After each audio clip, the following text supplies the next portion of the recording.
काही गोष्टी आपण कितीही प्रयत्न करा तरी त्या आपल्या मनासारख्या घडत नाही. मग आपण काय विचार करत बसतो, स्वतःला त्रास करून घेतो. पण मला काय वाटतं माहिती आहे का, काही गोष्टी ना त्या बदलण्यापेक्षा ना आपण त्या स्वीकारायला पाहिजे आणि पुढे जाऊयात, है ना. ते जास्त बेस्ट राहील असं मला वाटतं. तर अशा कोणत्या सवयी आहेत किंवा गोष्टी आहेत ज्या आपण स्वीकारायला हव्यात, त्या आपण बघूयात. नंबर 1, प्रत्येक गोष्ट आपल्या मनासारखी होणार नाही.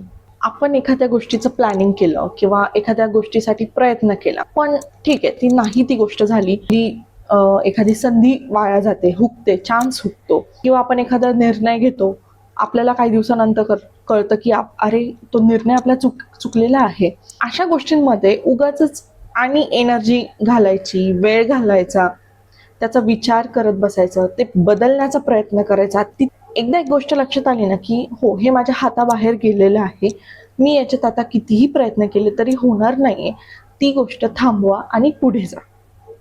नंबर 2, प्रत्येक व्यक्ती तुम्हाला समजूनच घेईल असं नाही. येस, सगळ्यांनाच तुमचे विचार, तुमचे निर्णय आवडतील असं नाही. त्यामुळे प्रत्येकाला एक्सप्लेन करत बसू नका. विरोध करणारे कदाचित नातेवाईक असतील, घरातले सदस्य असतील, कुणीही असू शकतात. जर ती व्यक्ती तुमचे हितचिंतक असतील तर ते तुम्ही न सांगता सुद्धा समजून घेतील. नंबर 3, सगळ्यांना खुश ठेवणं शक्य नाही. ही पण गोष्ट स्वीकारायला हवी का हो, सगळ्यांना खुश ठेवत बसायचं नाही. आधीच तशी सवय लावायची नाही. बऱ्याचदा ना बायकांना सवय असते की घरातले जे सदस्य असतात त्यांना खुश करण्याच्या नादात, म्हणजे प्रत्येकाला खुश करण्याच्या नादात ना जास्तीचं करायला बघतात, जास्तीचे कामं असतील ते करायला बघतात आणि समोरच्याला ती तशी सवय लागते. मग एक दिवस जर आपण कमी पडलो ना कधीतरी, तर समोरचा व्यक्ती नाराज होतो. त्यापेक्षा जशा आहात तसंच समोरच्याला दाखवा, ते जास्त बेटर राहील. सुरुवातीला नावं ठेवले तरी चालतील की बाबा हिला इतकं होत नाही, ही इथं पॉज घेते, थांबते, ब्रेक घेते, चालेल, काहीच अडचण नाही. पण हो, माझी एवढी कॅपॅसिटी आहे, मी एवढं करते. हे जर सुरुवातीपासून असेल तर समोरच्याला पण तशी सवय लागते.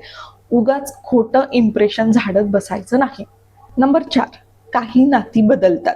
माणसं तुमच्या कितीही जवळची असू दे, मी एकाच नात्याच्या प्रकाराबद्दल बोलत नाहीये, कुठलंही नातं असू दे, जर सिच्युएशन बदलली, तर त्यांची गरज बदलली, त्या नात्याची गरज बदलली, तर येस, माणसं, नाती बदलतात. त्यामुळे विचार खूप काळ करत नका बसू की मी तर चांगलं वागली होती, मी तर कुठेच कमी नाही पडली, मी माझं सर्वस्व दिलं तरी माझ्यासोबत असं झालं. नाही, समोरचा व्यक्ती बदललाय, तो निघून गेलाय, सोडून गेलाय, तुम्ही पण ऍक्सेप्ट करा. त्यातच राहू नका, मूव्ह ऑन व्हा, पुढे जा, नवीन फ्रेंड सर्कल असेल ते तयार करा, पण जुन्या विचारात राहू नका. दुसऱ्यांच्या आयुष्याशी तुलना करणं, प्लीज हे करू नका. आपण एखाद्याला त्याच्या चांगल्या काळात बघत असतो आणि म्हणून आपण तुलना करतो. एखाद्याचं घर चांगलं आहे, एखादा छान छान कपडे घालतोय किंवा एखादा त्याला हवं तसं जगतोय, आपण त्याचा चांगला काळ बघत असतो, त्यामुळे ते आपल्याला कुठेतरी खटकतं की मला पण असं पाहिजे, म्हणून आपण तुलना करतो. पण त्याच्या मागचा खूप काहीतरी संघर्ष असू शकतो, त्याचा खडतर प्रवास असू शकतो जो आपण बघितलेला नसतो. त्यामुळे अशी तुलना करायची नाही, कारण प्रत्येकाची परिस्थिती वेगळी असते, प्रत्येकाच्या घरातील नियम वेगळे असतात, स्वभाव वेगळे असतात, बौद्धिक क्षमता प्रत्येकाची वेगळी असते, प्रत्येकाचं नशीब, प्रवास, जबाबदाऱ्या किंवा मिळणारा वेळ हा सुद्धा प्रत्येकाचा वेगवेगळा असतो. त्यामुळे तुलना करणं हे चुकीचं आहे. नंबर 6, आपल्याकडून चूक होणारच. आपण माणसं आहोत, देव नाहीत, म्हणून प्रत्येक गोष्ट बरोबर होऊ शकते आपल्याकडून, किंवा आपण चुकूच शकत नाही असं होणार नाही. कधी कधी आपण चुकीचे निर्णय घेतलेले असतात, कधी आपण चुकीच्या लोकांवरती विश्वास ठेवलेला असतो, कधी कधी आपल्याकडे संधी चालून येते पण आपल्याला त्या संधीचा योग्य तो उपयोग करून घेता येत नाही, त्यामुळे आपले चान्स हुकतात. आपण चुकीच्या ठिकाणी आपला वेळ, आपला पैसा इन्व्हेस्ट केलेला असतो आणि नंतर आपल्याला कळतं की आपण चुकलोय. बऱ्याचदा ना खूप लोक या चुकीचा दोष आपल्या स्वतःवरती ओढून घेतात, त्याचा त्रास करून घेतात.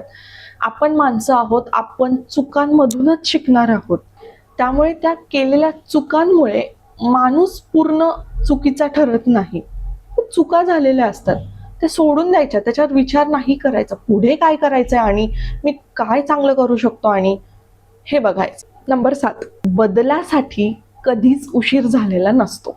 येस, ही पण गोष्ट तुम्ही ऍक्सेप्ट करू शकता की असं कधी म्हणायचं नाही की आता माझं वय झालंय किंवा किती वेळ निघून गेली, तेव्हाचे दिवस वेगळे होते, तेव्हा ती ऊर्जा होती, एनर्जी होती आणि आता काय करू शकणार आहे, आता मी असं झालंय, आता माझं लग्नच झालंय, आता पोरं बाळ झालीये, ती मोठं झालीये. नो, कधी पण वाटलं ना की एखादा बदल करायचा आहे स्वतःच्या आयुष्यात म्हणा, स्वतःच्या लाईफस्टाईल बद्दल म्हणा, विचारांमध्ये म्हणा, तो तुम्ही आयुष्याच्या कुठल्याही टप्प्यावर करू शकता. असा बदल करताना त्या रिझल्टचा विचार नका करू की मग आता बदल तर करतोय बाबा, मग मी सक्सेस होईलच की नाही. नका करू. ॲटलिस्ट प्रयत्न करताय हे खूप महत्वाचं आहे. मग त्यात काहीही करू शकता. वाचनाची गोडीच लावायची आहे बाबा, चल मी 50 वर्षाची पण मला करावाच वाटतोय डान्स, करू शकता. असं काहीही असू शकतं. अशा काही गोष्टी सांगितल्यात मी ज्या ॲक्सेप्ट करायला पाहिजे आपण, असं मला वाटतं, प्रामाणिकपणे वाटतं. आणि एक गोष्ट ना कायम लक्षात ठेवा, ॲक्सेप्ट करणं म्हणजे हार मानणं किंवा ती कमजोरी आहे बाबा तुमची, असं कधीच नसतं.